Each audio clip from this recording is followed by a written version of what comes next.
3 minutes pour comprendre comment fonctionne IFRS 17. IFRS 17 vous donne du fil à retordre? Pour démêler cet écheveau, examinons ensemble un exemple chiffré.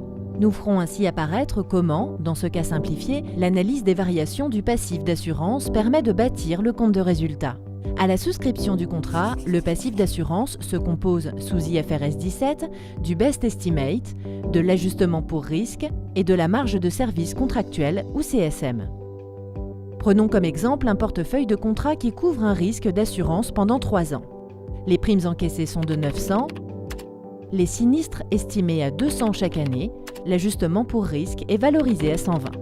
Lors de l'enregistrement du groupe de contrat, la première étape consiste à estimer les flux futurs, c'est-à-dire, dans notre exemple, les sinistres qui seront payés chaque année. Le Best Estimate est obtenu en actualisant ces montants. Dans notre exemple, le Best Estimate s'élève à 545. Lors de la deuxième étape, on ajoute le montant de l'ajustement pour risque. Dans notre exemple, il s'élève à 120. Enfin, la troisième étape consiste à calculer la CSM par différence avec les primes encaissées. Dans notre exemple, on obtient 235. À la clôture des comptes, le Best Estimate est recalculé comme lors de l'enregistrement des contrats sur la base des flux futurs actualisés. L'évolution du Best Estimate s'explique par la désactualisation du montant initial et la reprise des sinistres prévus pour la première année.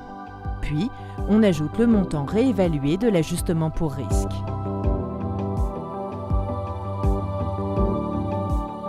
Enfin, la CSM est désactualisée et amortie. Pour calculer l'amortissement de la période, le solde de la CSM est divisé par 3 car la durée de couverture du risque est de 3 ans. Les variations du passif d'assurance sont analysées pour alimenter les différents agrégats du compte de résultat. Pour IFRS 17, la diminution du passif d'assurance au cours de l'année mesure l'activité fournie par l'assureur. Ainsi, les produits d'assurance sont composés du montant des sinistres initialement prévus, de la diminution de l'ajustement pour risque et de l'amortissement de la CSM. Le résultat d'assurance est donc la différence entre ces produits d'assurance et le coût des sinistres qui se sont réellement produits. Les primes n'apparaissent plus au compte de résultat. Enfin, les charges financières d'assurance valorisent le décalage dans le temps entre l'encaissement des primes et le décaissement des sinistres. Seabird est votre partenaire sur la norme IFRS 17. Vous pouvez télécharger sur notre site notre guide IFRS 17. Seabird propose des missions de conseil et d'accompagnement sur vos projets IFRS 17, ainsi que des formations sur mesure. Un besoin, une question? Rencontrons-nous.